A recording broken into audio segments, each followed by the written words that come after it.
Bulikam ang gulo ng mga kabataan sa Sampaloc, Maynila. Kabilang sa mga sangkot sa riot, kagagaling lang daw sa simbang gabi. May unang balita si Jomer Apresto.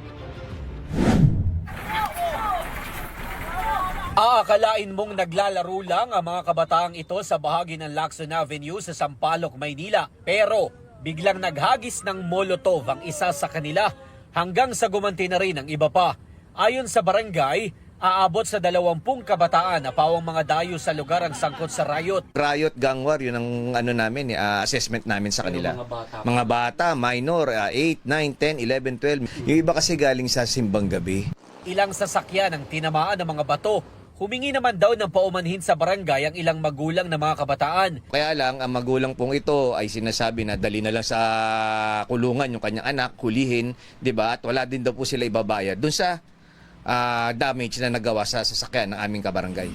Ang senior citizen na si Mang Albert daw ang madalas naglilinis ng mga bubog na naiiwan tuwing nagkakaroon ng riot sa kanila. Gaano kadalas nagkakaroon ng riot? Araw-araw po yan. Hindi mapalpas ang araw.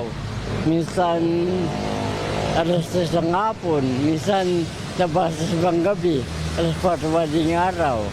Ayon sa barangay, may mga pulis at tauhan sila na nagbabantay sa lugar pero tsumetsyempo raw ang mga kabataan kapag walang bantay.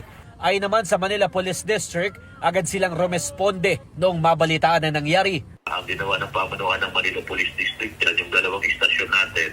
Naglagay na tayo dyan ng mga pulis natin na magbabantay. Na-turn over na sa Manila Department of Social Welfare ang ilan sa mga kabataan na nasangkot sa riot, habang ang iba naman ay ibinalik sa kanilang mga magulang. Hindi maaaring sampahan ng reklamo ang mga menor de edad ayon sa batas. Ang posibleng maharap sa asunto ay ang kanilang mga magulang.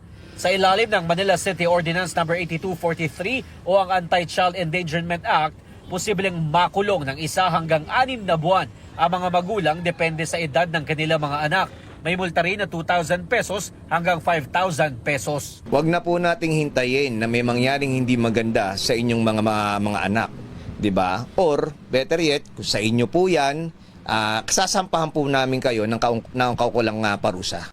Ito ang unang balita, Jomer Apresto para sa GMA Integrated News.